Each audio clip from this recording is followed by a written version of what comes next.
the home team, the Washington Justice, Corey and company, 0-2.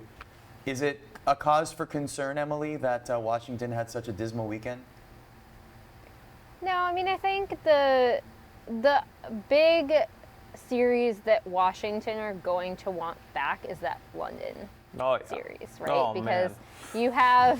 you have that insane hold from London on Dorado. That was just like amazing, honestly, like an amazing match to watch. If anyone's just curious about seeing something really cool in Overwatch, like I'd watch London's strategy on that because I thought it was really, really smart.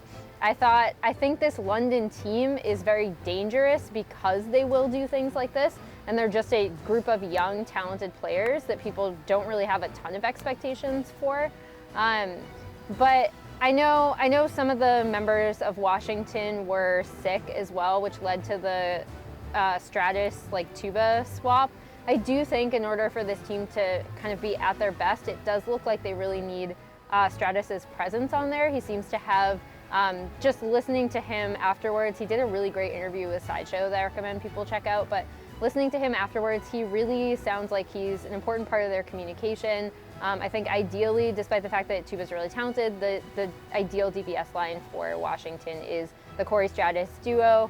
I still think this can be like an incredibly strong team, despite their rough start. Again, I think the match they really want to have back is that London series, but hopefully they can regroup and move forward and recover from here. I do think in this meta, this is piggybacking off of their success last year when it swapped to 2-2-2. I think this is going to be a fairly strong meta for Washington to work through, regardless of some of the hero bans that come out in pools after next week.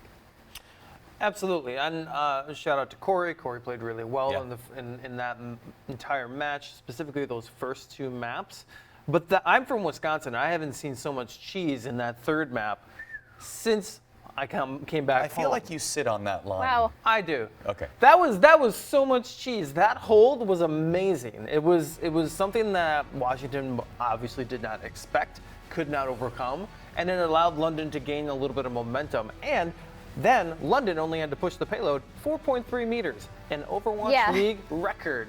So I think that was really great. If it didn't work, then what are you gonna do? I mean, it's fine. Then you just reset the map and you go from there and you play regular Overwatch. So why not try it? Why not bring out those unique strategies and throw people a little bit off kilter? And it really did allow London to come back. They did the 3-0 on Blizzworld after that, and 2-1 Nepal. And the 2-1 map on Nepal was actually very, very close. Like, that was back and forth until the final second. So really, from roar on Washington to glister on London, like this match had a lot going for it. And if you are going to watch a match from the weekend, London for sure. London, Washington is the one to watch. London will be in Houston. I pulled up the schedule here this week, actually, or next week. Houston will be hosting the next homestand. When you look at the homestand overall, to tie a bow on Washington, Emily, what was your biggest takeaway from the weekend?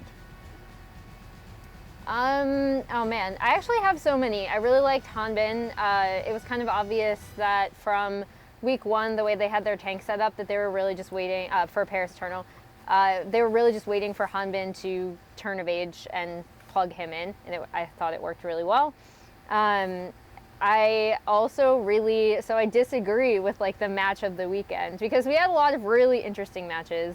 We had the Jerry Jexay wars in the aforementioned Boston-Houston match because they were just kind of trading, popping off. It was very interesting.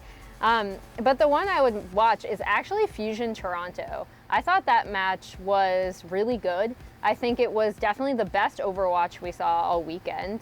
I think these are two really good teams. We really saw Toronto's DPS flexibility come out with not only swapping between Logix and Surefour, but then making the most of Surefour and agilities and their hero pools. I think of all teams, Toronto is the one that used the most different and creative DPS strategies throughout the course of this series. And while it looked like Fusion was just going to kind of roll them after the first two maps, Toronto recovered really well, and I think yeah, like this is probably going to make you, Art, happy, but like I think Toronto can be a really good team.